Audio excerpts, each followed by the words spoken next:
pun membuat kenyataan tengah hari tadi.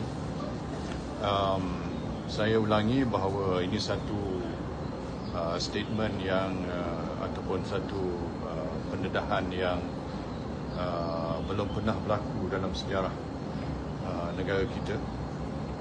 Kedua, bahawa saya pada ketika itu merupakan seorang sitting Prime Minister, dan sama ada mana-mana pihak ada hak untuk membuat wiretapping conversation yang dilakukan oleh seorang Perdana Menteri, lebih-lebih lagi dengan ketua kerajaan yang lain. Ini boleh memberi kesan pada hubungan diplomatik dan kepentingan Malaysia dengan negara lain. Kenapa dan mengapa dirilis tape ini pada saat ini? Sebab ini berlaku 5 tahun dahulu. Apakah motifnya? Apakah ini ada kaitan dengan pilihan raya kecil Kimanis dan sebagainya? Jadi inilah persoalan-persoalan yang perlu diberi sesuatu ketetapan ataupun jawapan yang tuntas. Sementara itu kita belum kaji sepenuhnya tape ataupun pendedahan tersebut, jadi peguam saya akan buat kenyataan pada sebagai holding statement dulu. Selepas kita kaji dan kita akan fikirkan apa tindakan yang sewajarnya diambil terhadap apa yang telah dilakukan oleh Ketua Pusurujaya SPRM. Dato' Seri, dalam pengalaman Dato' Seri, agensi mana dalam negara ini yang mampu membuat wiretapping terhadap seorang Perdana Menteri? Ada, saya tidak boleh disclose, tapi dia mesti ikut peraturannya. Mesti ikut peraturan. Sama ada dalam kes ni ikut peraturan, kita akan siasat. Dato' Seri, who do you think recorded the conversation? This is what we want to find out. Okay? Adakah mungkin Sama salah ada satu... is illegal or illegal. If it's illegal, then they have to answer for it. Adakah mungkin salah satu tindakan yang Dato' Seri pertimbangkan mungkin untuk sue? Apa-apa nantilah dulu. Biar saya kaji dulu. Don't preempt what I'm going to do. Okay? Okay. Tapi the timing of the release is very, very suspicious. Tapi kalau dia tap tu tak salah, tapi mungkin pada Dato' Seri dia merilis pada public tu salah. Tak salah ke tap wiretap Perdana Menteri punya telefon? Dato' Seri kata Kalau tidak akan datang semua Perdana Menteri punya telefon boleh ditap tau. Are you encouraging that? Okay? Okay. Alright, my lawyer. Will you worry that it will affect your case so many trials, especially when you are in defense for this assassin case? No, we will study it first. Maybe some of the content might be useful for us in our defense.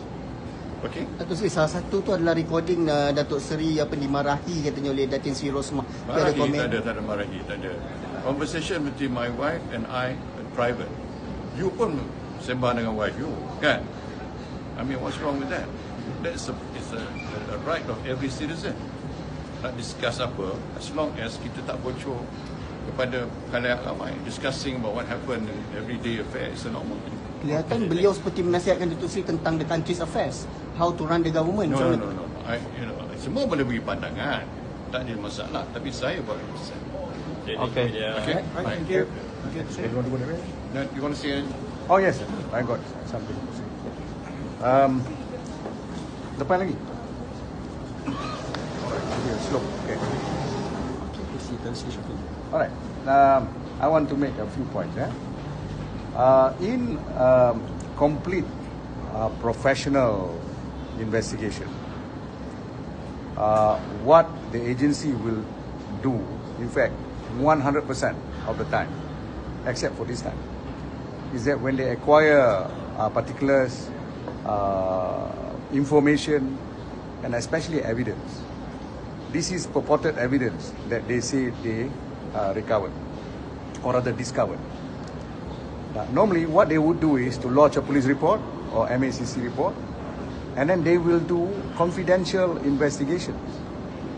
They will not release it to the public because the investigation itself is confidential. In fact, Latifah Koya said, these are official secrets that Tan Sri Zul apparently was discussing. she is guilty of the same thing because these matters are still to be investigated. And the worst thing is, she released all this information by playing it to the public when she herself knew her agency is not going to investigate. She said she's passing the entire investigation to the police. So what she literally have done is she has preempted and emptied the investigation file of the police that is about to investigate. She has disclosed information. The police will now investigate on something that is already in the public domain. So that, I think, is a very serious breach by herself, right? Secondly, I think we are going to study this very seriously. You can see that there are at least 2 or 3 cases that this recording seems to pertain. Clearly, SRC is involved. 1MDB is involved. One other matter is the Rizas matter. Rizas matter, as you know, is also in court. Releasing the tapes now and discussing in public in a media release is in fact sub judice. It is in fact a contempt. We are seriously contemplating a contempt action against MACC, in particular Latifah Koya, because I think as a lawyer, although she refused to admit that she was also speaking as a lawyer in qualification, as a lawyer she should know that this was not just merely bordering contempt, it is contemptuous. Yeah? Now, was MACC trying to influence and subjudice the ongoing trials? Because you can see, I can tell you a few things where this is involved. I give you examples of how this can be subjudice. Now, you remember she said there was some element of information being fed to a potential suspect. They're talking about that country, at that time it was Zul, Tuan Zul Kifli, to Dato Seri Najib.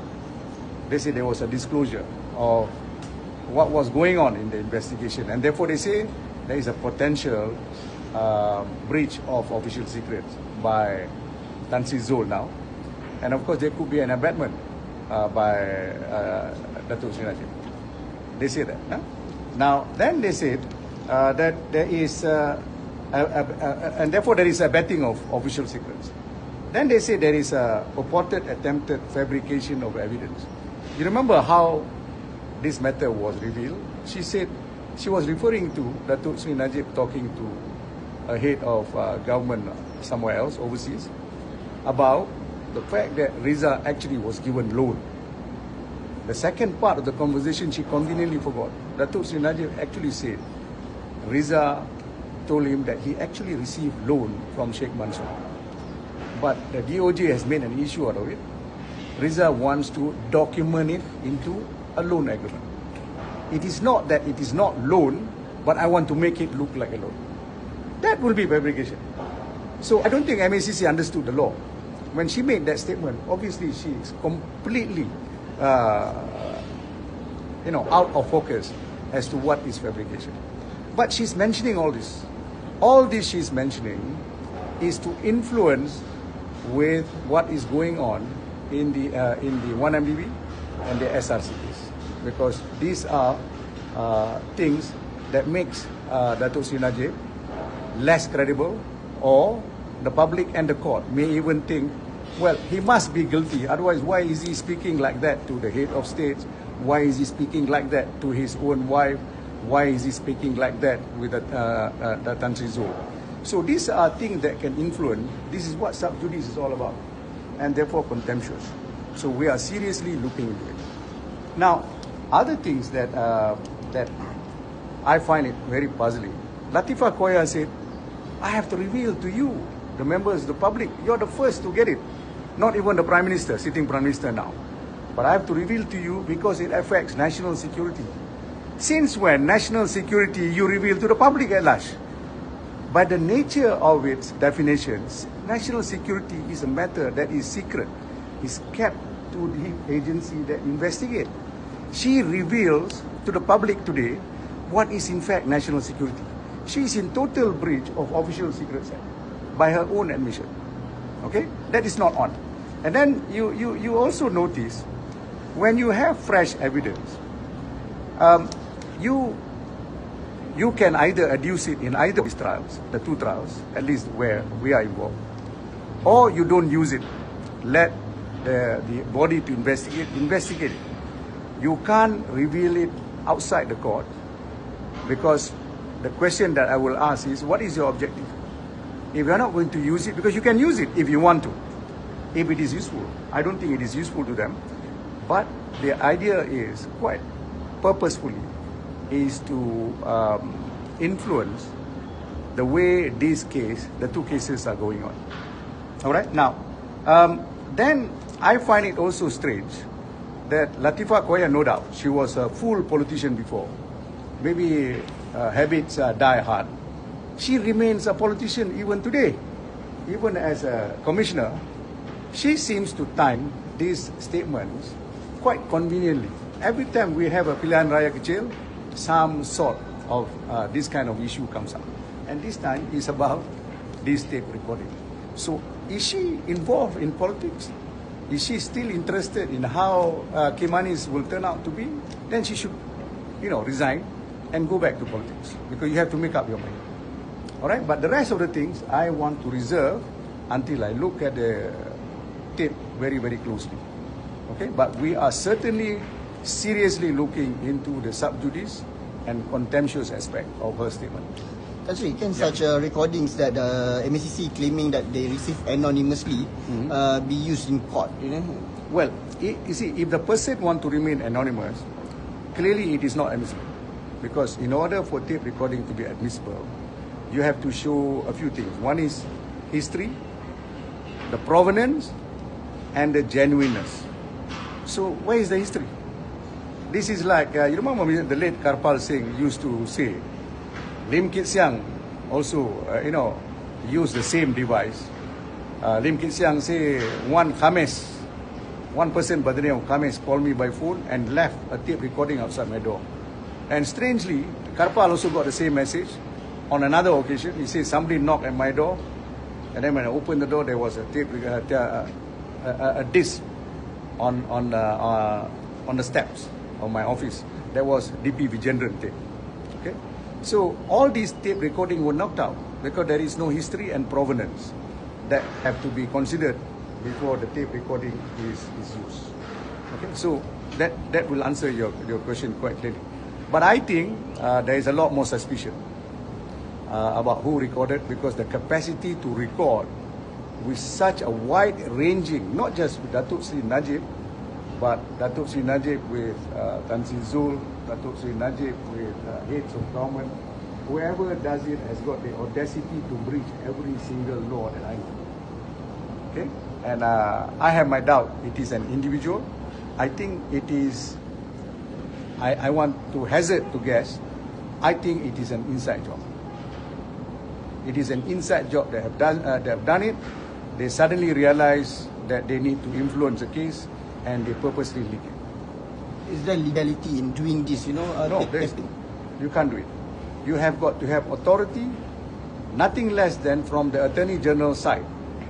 It could be the Attorney General himself.